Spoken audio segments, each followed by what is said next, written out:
हम आपके फिर से ऑब्जेक्टिव क्वेश्चन लेके आए हैं। चलते हैं, आज बिना समय गंवाए आज का क्लास शुरू करते हैं।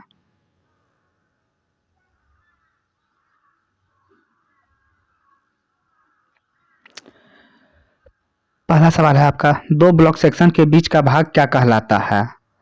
दो ब्लॉक सेक्शन के बीच का भाग क्या कहलाता है? पहला स्टेशन सेक्शन, दूसरा ब्लॉक ओवरलैप, तीसरा सिग्नल ओवरलैप, चौथा इंटरमीडिएट ब्लॉक पोस्ट। तो इसका सही आंसर क्या हो जाएगा?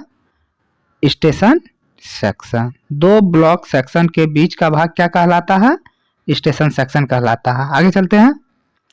अगला सवाल आपके लिए, सिग्नल ओवरलैप का साधन है। कौन कौन सा सिग्नल ओवरलैप का साधन है? पहला सैंड हम्प, दूसरा डेड एंड, तीसरा ड्रिलिंग स्विच, चौथा 1+2। तो इसका सही आंसर क्या हो जाएगा? 4 नंबर।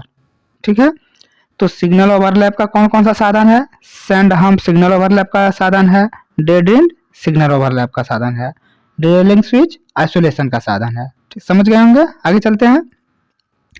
अगला सवाल आपके लिए, आईबीपी किस प्रकार का स्टेशन है? पहला ए क्लास स्टेशन, दूसरा बी क्लास स्टेशन, तीसरा सी क्लास स्टेशन, चौथा डी क्लास स्टेशन। तो इसका सही आंसर क्या हो जाएगा?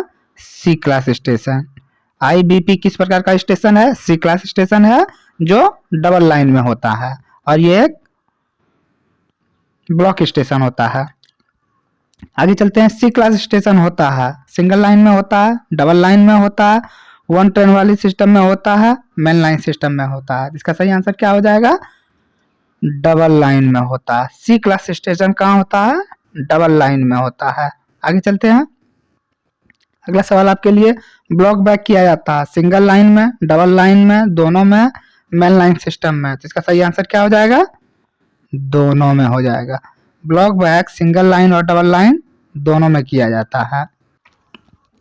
अगला सवाल आपके लिए, ब्लॉक फॉरवर्ड किया जाता है पहला सिंगल लाइन, दूसरा डबल लाइन, तीसरा दोनों में, चौथा उपरोक्त में से किसी में नहीं।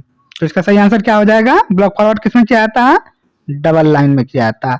ब्लॉक फॉरवर्ड डबल लाइन में होता है, ब्लॉक बैक सिंगल लाइन तथा डबल लाइन दोनों में होता है। आगे चलते हैं। अगला सवाल आपके लिए, टोकन वाला उपकरण होता है सिंगल लाइन में, दूसरा डबल लाइन में, तीसरा single line plus double line में, चौथा नन ऑफ दीज। तो इसका सही आंसर क्या हो जाएगा? टोकन वाला उपकरण किसमें होता है? सिंगल लाइन में होता है। टोकन वाला उपकरण किसमें होता है? सिंगल लाइन में होता है। आगे चलते हैं। अगला सवाल आपके लिए, ट्रैप इंडिकेटर का मुख्य कार्य क्या है? ड्रिलिंग स्विच का बचाव करना, सैंड हम्प का बचाव करना, फेसिंग पॉइंट का बचाव करना, सिग्नल का बचाव करना। तो इसका सही आंसर क्या हो जाएगा? ड्रिलिंग स्विच का बचाव करना। ट्रैप इंडिकेटर का मुख्य कार्य क्या है? ड्रिलिंग स्विच का बचाव करना। आगे चलते हैं। अगला सवाल है आपका, किस लाइन में स्टेशन लिमिट प्रत्येक दिशा में अलग अलग होता है? किस लाइन में स्टेशन लिमिट प्रत्येक दिशा में अलग अलग होता है? पहला सिंगल लाइन में, दूसरा डबल लाइन में, तीसरा मेन लाइन सिस्टम में, चौथा वन ट्रेन वनली सिस्टम में। इसका सही आंसर क्या हो जाएगा? डबल लाइन में। डबल लाइन में आपका स्टेशन लिमिट प्रत्येक दिशा में अलग अलग होता है। आगे चलते हैं। अगला सवाल आपका, अगला 3 प्रकार का, दूसरा 5 प्रकार का, तीसरा 6 प्रकार का, चौथा 8 प्रकार का। तो कितने प्रकार का संचालन पद्धति है भारतीय रेलवे में? भारतीय रेलवे में 6 प्रकार का संचालन पद्धति है। कह रहा भारतीय रेलवे में कितने प्रकार का संचालन पद्धति है? तो भारतीय रेलवे में कितने प्रकार का संचालन पद्धति है? 6 प्रकार का। आगे चलते हैं। अगला है आपका, मेन लाइन सिस्टम किन 2 पद्धतियों को मिलाकर बनाया गया है? पहला वन ट्रेन वनली सिस्टम तथा पायलट गार्ड सिस्टम, दूसरा पायलट गार्ड सिस्टम तथा ऑटोमेटिक ब्लॉक सिस्टम, तीसरा ऑटोमेटिक ब्लॉक सिस्टम तथा एब्सोल्यूट ब्लॉक सिस्टम, चौथा फॉलोइंग ट्रेन सिस्टम तथा पायलट गार्ड सिस्टम। तो इसका सही आंसर क्या हो जाएगा? Main line system, following train system तथा पायलट गार्ड सिस्टम को मिलाकर बनाया गया। Main line system, following train system तथा पायलट गार्ड सिस्टम को मिलाकर बनाया गया है। आगे चलते हैं। अगला सवाल आपके लिए, एनएफआर में कितने प्रकार का संचालन पद्धति है? पहला 3 प्रकार का, दूसरा 6 प्रकार का, तीसरा 4 प्रकार का, चौथा 2 प्रकार का। तो इसका सही आंसर क्या हो जाएगा? 1 नंबर, 3 प्रकार का। एनएफआर में कितने प्रकार का संचालन पद्धति है? 3 प्रकार का। आगे चलते हैं। अगला सवाल आपके लिए, फ्लैग स्टेशन होता है किस सिस्टम में होता है? एब्सोल्यूट ब्लॉक सिस्टम में होता है, वन ट्रेन ओनली सिस्टम में होता है, पायलट गार्ड सिस्टम में होता है, ऑटोमेटिक सिस्टम में होता है। तो फ्लैग स्टेशन किस सिस्टम में होता है? वन ट्रेन ओनली सिस्टम में होता है। ठीक है, फ्लैग स्टेशन कहाँ होता है? वन ट्रेन ओनली सिस्टम में होता है। यहाँ ट्रेन जाती है, WTT के अनुसार रुकती है और गार्ड के हाथ सिग्नल के इशारे पे फिर ट्रेन वहां से खुलती है। आगे चलते हैं। अगला सवाल है आपका, बेस स्टेशन कहलाता है जहां से फॉलोइंग ट्रेन सिस्टम निकलती है, जहां से पायलट गार्ड सिस्टम निकलती है, जहां से वन ट्रेन वाली सिस्टम निकलती है, जहां से मेन लाइन सिस्टम निकलती है। तो बेस स्टेशन कहलाता है, कौन सा स्टेशन कहलाता है? जहां से वन ट्रेन ओनली सिस्टम वाली गाड़ी या लाइन निकलती है। जहां से वन ट्रेन वाली सिस्टम गाड़ी निकलती है या लाइन निकलती है वह बेस स्टेशन कहलाता है। आगे चलते हैं। अगला सवाल आपके लिए, गाड़ी का सामान्य बचाव नियम संख्या क्या है? पहला जनरल रूल नंबर 2.09, दूसरा जनरल रूल नंबर 3.06, तीसरा जनरल रूल नंबर 6.03, चौथा जनरल रूल नंबर 2.09 का बी।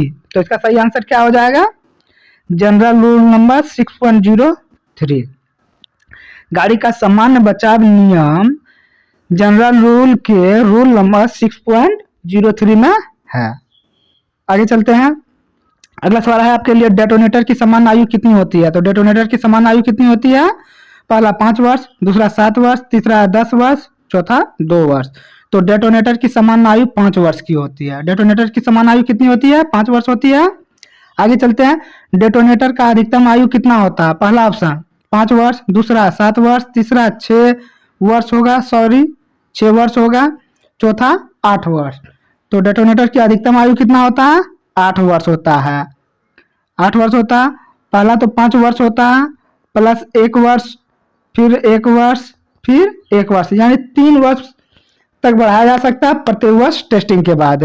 आगे चलते हैं। अगला सवाल आपके लिए, कुहासे में कितने पटाखे लगाए जाते हैं? पहला 3 पटाखा, दूसरा 2 पटाखा, तीसरा 4 पटाखा, चौथा 1 पटाखा। तो कुहासे में कितना पटाखा लगाया जाता है?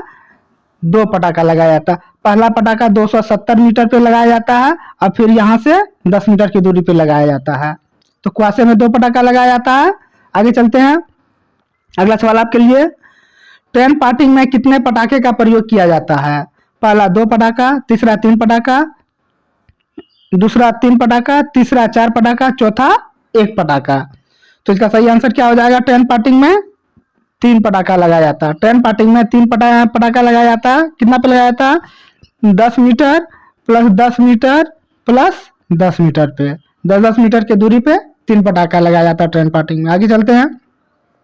अगला सवाल आपके लिए, अवरोध में कितने पटाखे लगाए जाते हैं? पहला ऑप्शन 1 पटाखा, दूसरा 2 पटाखा, तीसरा 3 पटाखा, चौथा 4 पटाखा। तो अवरोध में कितने पटाखा लगाया जाता है? अवरोध में आपका 4 पटाखा लगाया जाता है। कहाँ कहाँ लगाया जाता है? पहला लगाया जाता है आपका 600 मीटर की दूरी पे, ठीक। दूसरा लगाया जाता है 1200 मीटर की दूरी पे, ठीक। तीसरा लगाया जाता है 1210 मीटर की दूरी पे और चौथा लगाया जाता है 1220 मीटर की दूरी पे, ठीक है। तो अवरोध में कितने पटाखे लगाए जाते हैं? 4 पटाखा लगाया जाता है। पहला 600 मीटर पे, दूसरा 1200 मीटर पे, तीसरा 1210 मीटर पे, चौथा 1220 मीटर पे, ठीक है। आगे चलते हैं। अगला सवाल आपके लिए, पूर्ण संचार की अवस्था में जब गाड़ी रुक जाती है तो कितने पटाखे लगाए जाते हैं? तो पूर्ण संचार में जब पूर्ण संचार भंग हो जाता है उसमें कितने पटाखे लगाए जाते हैं? पहला 2 पटाखा, तीसरा 3 पटाखा, चौथा 4 पटाखा, तीसरा 4 पटाखा, चौथा 10 पटाखा। इसका सही आंसर क्या होगा? 3 पटाखा। पूर्ण संचार भंग की अवस्था में कितने पटाखे लगाए जाते हैं? 3 पटाखे लगाए जाते हैं। कहाँ कहाँ लगाया जाता है? पहला भी लगाया जाता है 250 मीटर की दूरी पे, फिर दूसरा भी लगाया जाता है 250 मीटर की दूरी पे और तीसरा लगाया जाता है आपका 250, फिर यहाँ से 250, फिर 10 मीटर की दूरी पे। समझ गए होंगे आप। आगे चलते हैं। अगला सवाल आपका, डेटोनेटर का परीक्षण करते समय गाड़ी की चाल क्या होनी चाहिए?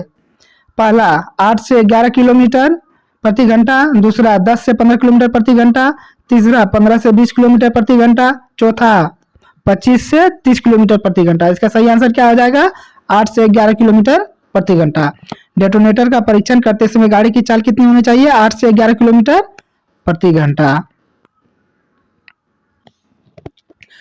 23 नंबर सवाल है आपका, एक डेटोनेटर फटने का क्या मतलब होता है? पहला, 60 किलोमीटर की दूरी पर अवरोध। दूसरा, गाड़ी धीरे करें। तीसरा, 1200 मीटर की दूरी पर अवरोध। चौथा, तुरंत गाड़ी रोकें।